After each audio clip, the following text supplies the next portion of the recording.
तो जब मैंने उसे जीवन दान नहीं दे पाया तो जीवन उसका लेने का भी कोई अधिकार मुझे नहीं है। लेकिन विवश होकर के आज कुंती चली है तो सोचती जा रही है ब्रह्म मुहूर्त में मैं कैसे जाके कहूंगी कि तू मेरा बेटा और मैं तेरी मां।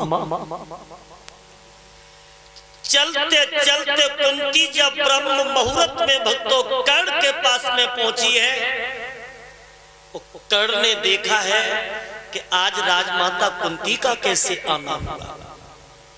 तो भक्तों कितने सुंदर विचार थे, कितना शिष्टाचार था। आज कुंती के पैरों में कर्ण गिर गए, कहने लगे मां आज मेरे अहोभाग्य हैं जो ब्रह्म मुहूर्त में तेरे दर्शन पाकर के मैं धन्य हो गया।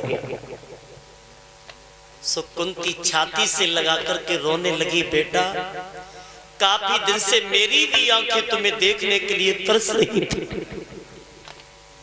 लेकिन लाल आज मैं तुम्हें ये बताने के लिए आई हूं कि तू मेरा बेटा और मैं तेरी मां। कर्ण कहने लगा मैया तुम तो पांडवों की मां है, मुझे तो यही नहीं पता कि मुझे किसने जन्म दिया, मेरी मां कौन है। बोली लाला अगर पूछना चाहते हो तो हकीकत बात यह है बेटा मैंने तुम्हें कैसे पैदा किया और बालापन की बात बताती ही कुंती बोली है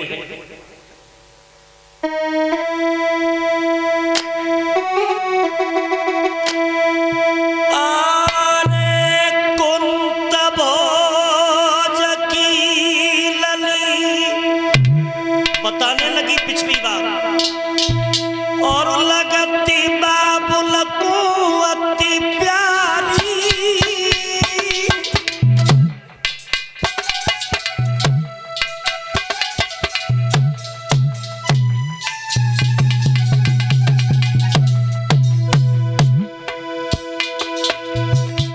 अरे कुंत भोज की सुता लगे बबुला को अति प्यारी।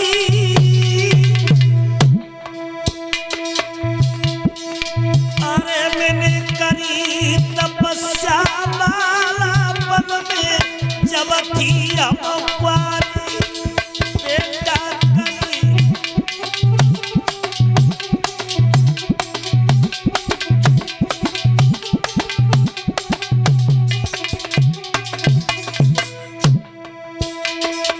अरे तब ही दुर्वासा से आए। बताने लगी है कुंती अरे तब ही दुर्वासा से आए और वो सूर्यदेव वह प्रकट मंत्र जब हमने अजबाए। बेटा सूर्य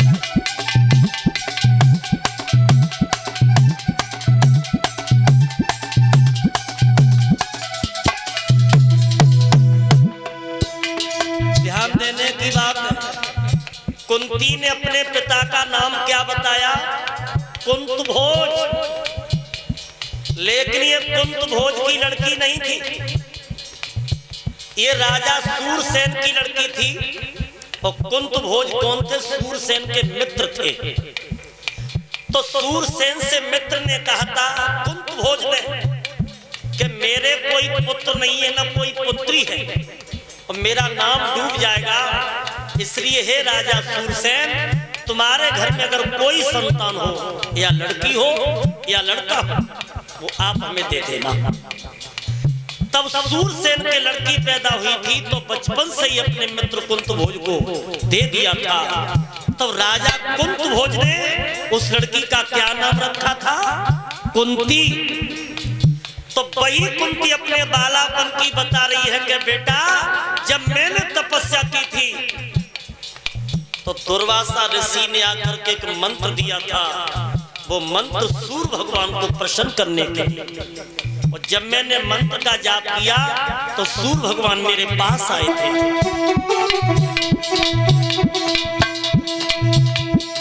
अरे लला मेरे गजब भारी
कुंती ने रो रो करके सारी हकीकत बताई कि लाला, मैंने तुम्हें कुंवारेपन में पैदा किया था, लेकिन मेरे जैसी अभागिनी मां दुनिया में कोई नहीं हो सकती।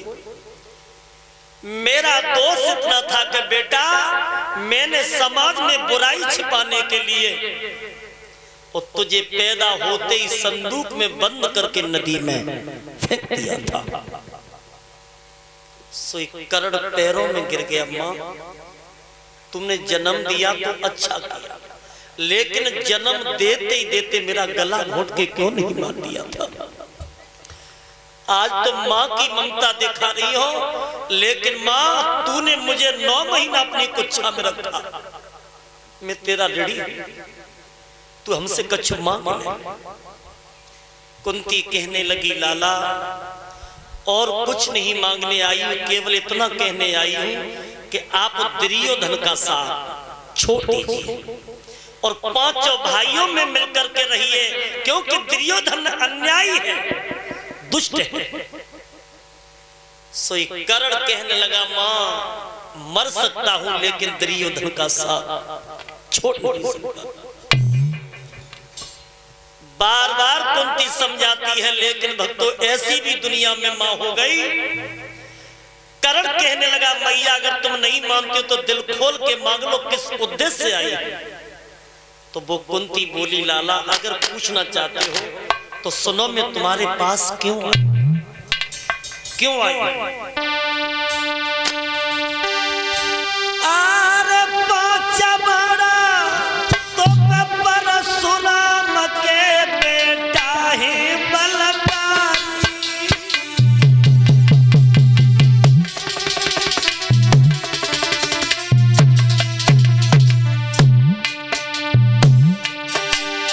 तू दान में मोको दे दे रे, और दान में मोको दे दे रे, मांग रही बेदारी।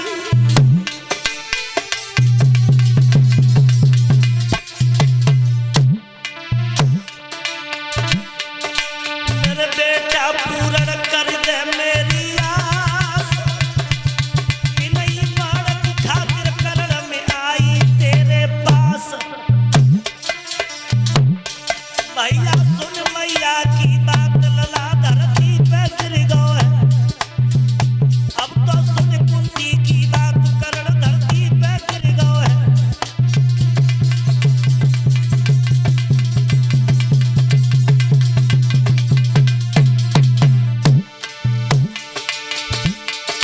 धरती पे गिर गो है, करण धरती पे गिर गो है। अब तो सुन मैया की बात, करण धरती पे गिर गो है।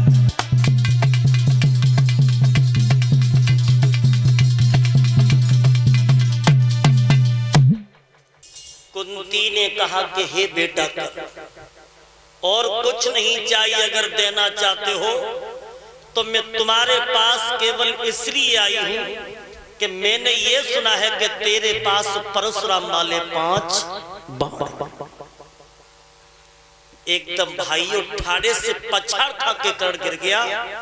कहने लगा, मां मैं तो तभी समझ गया था कि तू मेरे प्राण मांगने आई, लेकिन मैया ये 5 बाण ले जा। अगर मैं मर जाता फिर भी तेरे 5 बेटा रहेंगे, और अर्जुन मर जाता फिर भी तेरे 5 के 5 ही रहेंगे।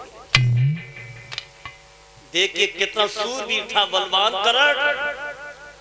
आज 5 बाण अपनी मैया को दे दिए, कह दिया कि मां उस अर्जुन से एक बात जरूर कह देना कि तूने जीते जी अपनी मां को भिकमंगी बना दिया। और भाइयों 5 बाण कुंती लेकर के जब चली है, आंखों से अश्रु की धारा बहती जा रही है। और जाकर के 5 बाण अर्जुन को दिए तो अर्जुन को बहुत बड़ी प्रसन्नता हुई। श्री सूतदेव जी सावधान करते हैं कि हे सौनकादिक ऋषियों, जब सुबह हुआ है तो शंखनाद युद्ध का हुआ। कौरवों की तरफ से लड़ने के लिए कर्ण चला और पांडवों की तरफ से अर्जुन। तो कर्ण के रथ के सारथी है शल्य और अर्जुन के रथ के सारथी है भगवान श्री कृष्ण। जब ये दोनों योद्धा युद्ध स्थल में आए हैं, युद्ध प्रारंभ हुआ है, और जब युद्ध प्रारंभ होता है तो भक्तों कर्ण जब बाण छोड़ता है तो अर्जुन का रथ केवल 2.5 कदम पीछे हट जाता है, और वो अर्जुन जब अर्जुन बाण छोड़ते हैं तो कर्ण का रथ 7 कदम पीछे हट जाता है। तो कर्ण रोने लगा, और क्षत्रिय कभी युद्ध में रोता नहीं, लेकिन रोने क्यों लगा कि अगर आज मेरी मैया कुंती मेरे 5 बार नहीं ले जाती तो युद्ध में मुझे हार का सामना नहीं करना पड़ता। आज कुंती की बात को याद करके कर्ण फपक फपक के रोने लगा। लेकिन सल से कहा कि मित्र रथ को आगे बढ़ाओ, अब तो लड़ाई आर पार होनी है। और जैसे ही रथ को आगे बढ़ाया भक्तों किस्मत ने धोखा दे दिया। जो कर्ण के रथ के पहिया थे वो जमीन में धस गए, और जब जमीन में रथ के पहिया धसे निकालने की खूब कोशिश की, लेकिन रथ के पहिया नहीं निकले। इसका भी कारण कुछ और था। ये भी कर्ण को श्राप लगा था अपने गुरु का। किनका? परशुराम का। जो ये परशुराम थे ये केवल ब्राह्मणों को ही विद्या सिखाते थे, न किसी क्षत्रिय के बेटा। तो ये कर्ण एक दिन ब्राह्मण बन करके परशुराम के पास विद्या सीखने आया था। और जब विद्या सीख गया था, विद्या में पारंगत हो गया था, तो एक दिन कर्ण की जंघा पर परशुराम ने अपना सिर रख लिया, और जंघा पे सिर रख के परशुराम को नींद आ गई, सो गए। और जब नींद आ जाती है तो कारण बस एक काला भमरा आया, और भमरा ने कर्ण की जंघा को फाड़ना शुरू कर दिया। कर्ण की जंघा से खून की धारा बहने लगी है, और जब खून की धारा बहने लगी, लेकिन कर्ण ने अपनी जंघा को हिलाया भी नहीं, क्योंकि अगर जंघा हिलाता हूं तो गुरुजी सो रहे हैं, गुरुजी की निंद्रा टूट जाएगी। और भाइयों, जब खून बहते बहते परशुराम के कानों तक आ गया, तो परशुराम ने जब ये खून देखा तो उठ करके खड़े हो गए और कहने लगे, हे कर्ण, ये खून की धारा कहां से आई? जवाब दिया, गुरुदेव माफ करना, मुझे काले भमरे ने काट लिया था, इसलिए मेरी जंघा से खून बह रहा है। सोई परशुराम समझ गए कि इतनी सहन शक्ति एक ब्राह्मण के बेटा के अंदर नहीं हो सकती, ये कोई ब्राह्मण नहीं है, ये कोई क्षत्रिय है। और कहने लगे, बेटा तूने गुरु के साथ धोखा किया, तो जब तुझे भी धोखा मिलेगा उस युद्ध स्थल में। तो आज वही धोखा याद आ गया कर्ण को, गुरु परशुराम वाला।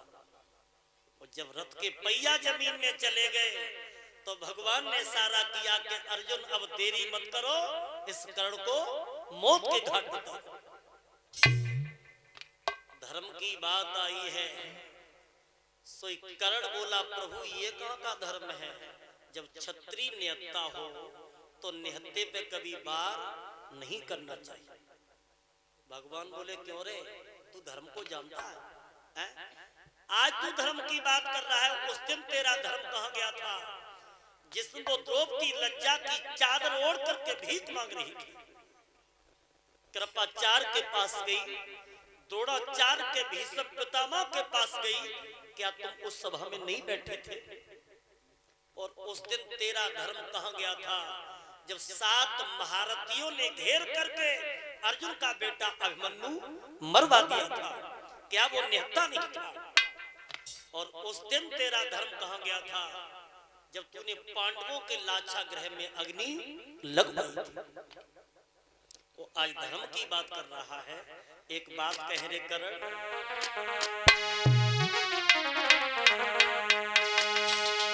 और आई तो कुयाद रे धर्म की, और अंत समय पे आई, और जे याद पहले आ जाती तो होती ना।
तो होती ना लड़ाई।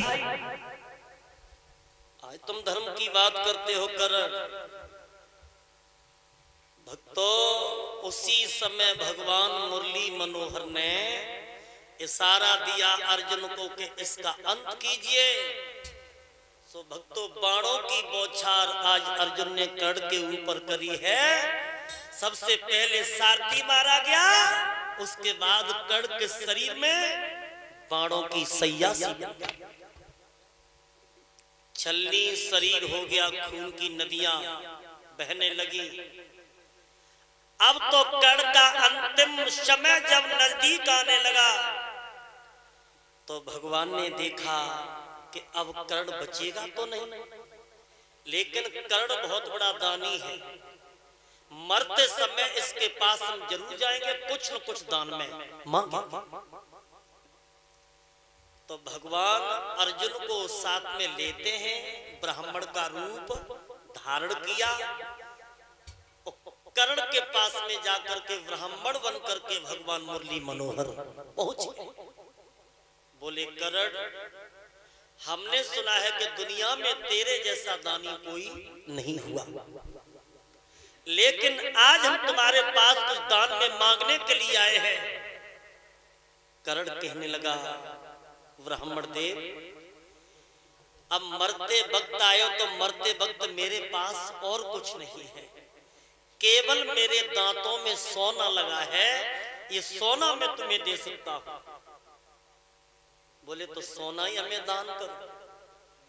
तो भक्तों कोनी के भर चल के एक पत्थर उठाया है और पत्थर उठा करके कर्ण ने सोने का दांत तोड़ दिया। तो सोने का दांत भगवान को दे दिया कि मरते समय यही मेरी इच्छा अधूरी है, मैं तुम्हें दान दे रहा हूं। तो भगवान खुश होकर के बोले, बेटा कर्ण तू हमसे कुछ मांग ले।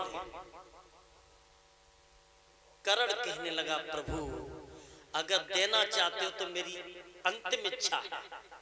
वो इच्छा क्या है? क्या बोला है कर्ण?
मरने के बाद मेरी लाश को उस जगह लगाना जिस जगह पर कोई पाप नहीं हो, कोई अधर्म नहीं हुआ हो। और इतनी कहकर के कर्ण ने भगवान की मूर्ति को हृदय में धारण किया और अपने प्राणों को छोड़ दिया है। अब भगवान कर्ण की लाश को लेकर के जहां जाते हैं तो कोई दुनिया में जैसी जगह ना दिखाई दे जिस जगह पर पाप नहीं हुआ। कोई दुनिया में ऐसी जगह नहीं दिखाई दी जिस जगह अधर्म नहीं हुआ हो। तो अंत में भगवान श्री कृष्ण ने कर्ण को 1.5 हाथ की हथेली पे जलाया था। कहा? 1.5 हाथ की हथेली पर संस्कार किया।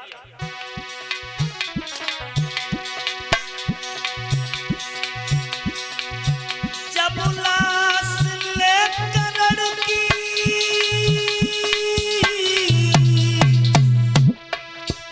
कान्हा ने है जलाई और जली रही है तेज ज्वाला तो आवाज एक आई।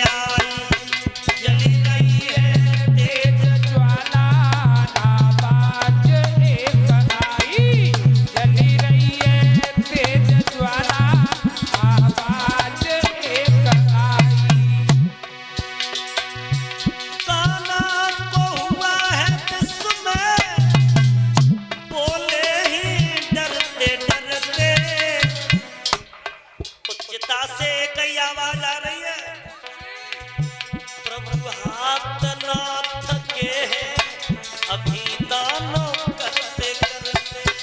मेरे हाथ ना थके हैं प्रभु दान करते करते। मेरे हाथ ना थके हैं प्रभु दान करते करते। बोलिए आनंद कंद भगवान की। कर्ण का तो अंत हो गया और जब कर्ण का अंत होता है तो सभी पांडव लौट करके अपने अपने कक्षों में आए हैं। तो कुंती ने अर्जुन से पूछा कि बेटा अर्जुन आज के युद्ध में क्या हुआ? अर्जुन हंसने लगे, बोले माँ आज के युद्ध में हमने उस दुश्मन को मौत के घाट उतारा जिसका नाम था कर्ण। ठाड़े से पछाड़ कुंती खा गई और पछाड़ खा के कुंती रोने लगी और कहने लगी बेटा आज तुमने अपना दुश्मन नहीं मारा, अपना सगा भैया मौत के घाट उतारा। भाइयों रो रो करके कुंती ने जब सारी हकीकत बताई कि मैंने उसे कुंवारेपन में पैदा किया था, तुम पांचों से बड़ा था, तो पांचों पांडव बहुत रोए। कहने लगे माँ, अगर ये वृतांत तो हमें पहले ही बता देती तो आज भैया भैया के हाथों से नहीं मारा जाता। धर्मराज ने सुना तो धर्मराज ने औरत जात को ही श्राप दे डाला। माँ, आज से मैं नारी जात को ये श्राप देता हूं कि आज से औरत के पेट में कभी बात रुकेगी। ये श्राप किसका लगा हुआ है? धर्मराज का। तभी से स्त्री के पेट में बात कबू रुकत है। कितनी वो अच्छी होए, कितनी बुरी होए, अगर ने कोई मौका मिलेगा तो पड़ोसियां को जरूर बताएंगे। इस तरीका से भक्तों कर्ण का अंत हुआ। अब तो दिन प्रतिदिन युद्ध का नजारा बदलता जाता है। चलते चलते युद्ध को 17वां दिन हुआ, और जब 17वां दिन हुआ है तो 17वें दिन में भीमसेन ने दुर्योधन की जंघा को तोड़ दिया। और जब दुर्योधन की जंघा 17वें दिन टूट चुकी है तो दुर्योधन वहां से भागो और अच्छोद नामक तालाब पर जाकर के छिप गया। और तालाब पे छिप करके ये पड़ा पड़ा रोने लगा। अब सोचने लगा ऐसा कोई सेना में सेनापति नहीं रहा जो मेरा बदला ले सके। और उस समय मेरे भगवत प्रेमियों, द्रोणाचार्य का बेटा अश्वत्थामा नहीं मारा गया था। अश्वत्थामा जीवित था।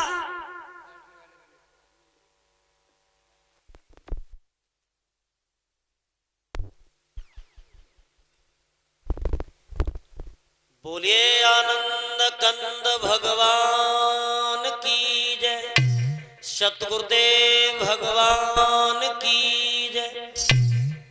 दो लाइन का कीर्तन बोल लीजिए तालियों के साथ। आगे महाभारत का बहुत सुंदर प्रसंग आ रहा है।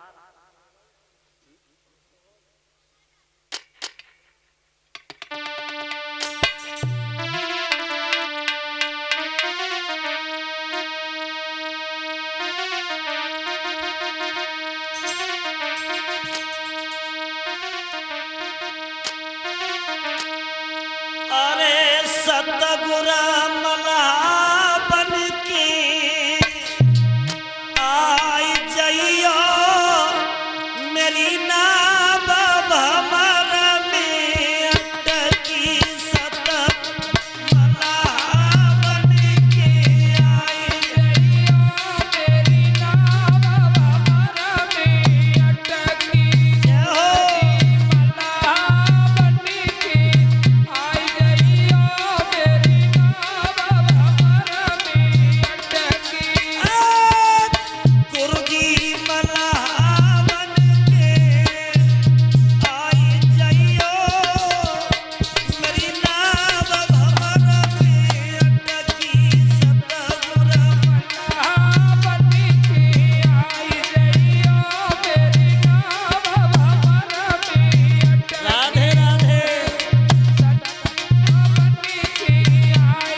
जेऊ भगवान के प्रति हिलोर होते हैं, हिलोर हैं, हिलोर है दिल में।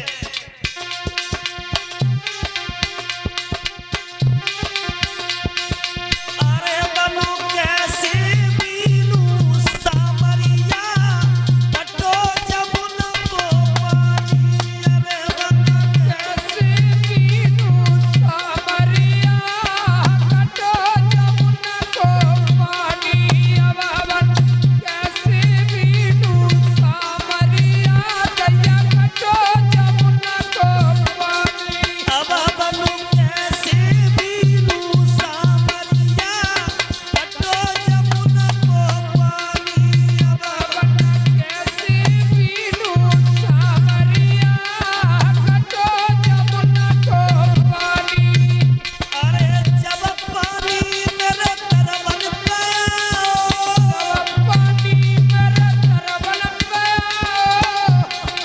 अब मेरे बिछुआ दीजे सामरिया कटो जमुना को पानी। मेरे बिछुआ भीगे सामरिया कटो जमुना को पानी।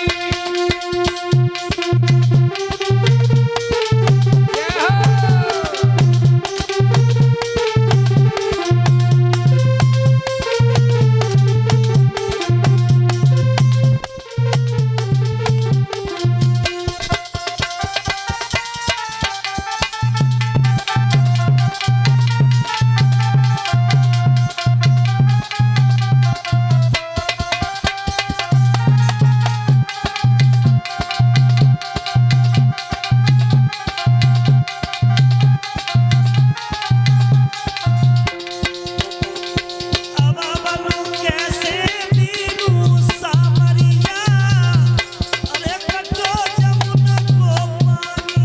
अब कैसे बीनू सामरिया कटो जमुना को पानी।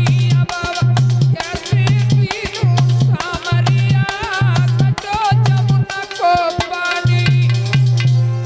अरे जब पानी मेरे मुरबन पे अब पानी मेरे मुरबन पे अब मेरी पायल भीगे सामरिया कटो जमुना को पानी।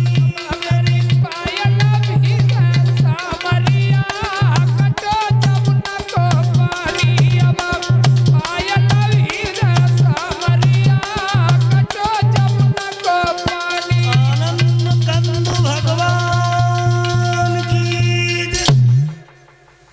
अब ध्यान वहीं केंद्रित कीजिए जहां कथा का प्रसंग छोड़ा था। दुर्योधन की जंघा सर्वश्रेष्ठ भीमसेन के द्वारा जब तोड़ दी जाती है तो अश्वत्थामा पास में आया। अश्वत्थामा को देख करके दुर्योधन ने एक बात कही, हे अश्वत्थामा,